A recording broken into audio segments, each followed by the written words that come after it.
Hi, I'm Chas, and you're watching Chas's Crazy Creations. Today I'm teaming up with Mona from Craft Clatch for another craft challenge. You voted, and the new name of this challenge is Craft or Crap. You get to decide. You can check out the details for the rules, but you got to pick the last rule, and it was to work with something that had been collecting dust. So I decided to work with plastic eggs. I started by putting some hot glue into all the holes of the eggs. Next, I coated the inside of all the eggs with avocado oil. I closed up all of the eggs, and then I secured them all with a piece of gaffer's tape. I like gaffer's tape because it tears easily and it comes off easy as well.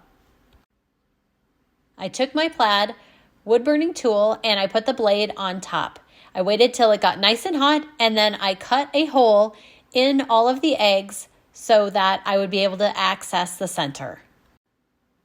Now, one of our rules said we could work with some other items that we already had on hand, and this was actually collecting dust too. So it was concrete that I've used for a variety of little projects. So I added the concrete to the bucket and added some water, and you mix it together till it makes kind of like a cake batter texture. I then scooped the concrete into each of the eggs, and I tapped the eggs to make sure it settled in there nicely, and it also tried to get all of the air bubbles out. Then I gave them time to set. After the eggs had set, it was time to pull them apart and pop them out, but they were still a little damp. I went ahead and let them dry even further in the sun. Now I decided I wanted to paint them, so I used Folk Art Home Decor chalk paint in a few colors that were pastel so that I could get the spring look that I was going for. This first color is called Glacier, and it's a nice iced blue.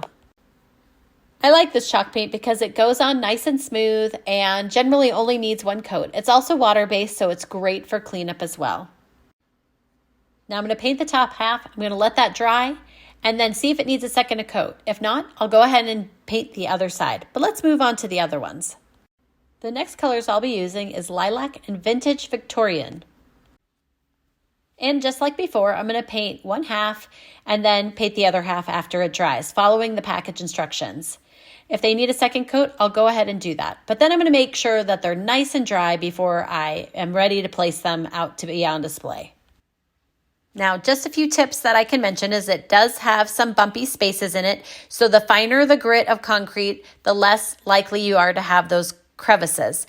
Of course, you would do all of that before you paint them. Now I'll go ahead and let them dry. While they're drying, let me share some other Easter painting ideas. And these are just a few things that were collecting dust that I flipped and made them into something new again. And I hope this inspires you to turn something that's collecting dust into treasure of your own. I'd love it if you'd subscribe to my YouTube channel and my blog at chascrazycreations.com. Thanks for watching, and I'll see you in my next video. And don't forget to like, share, and subscribe. Now, hop on over to Mona at Craft Clatch and see what her Easter painting ideas are.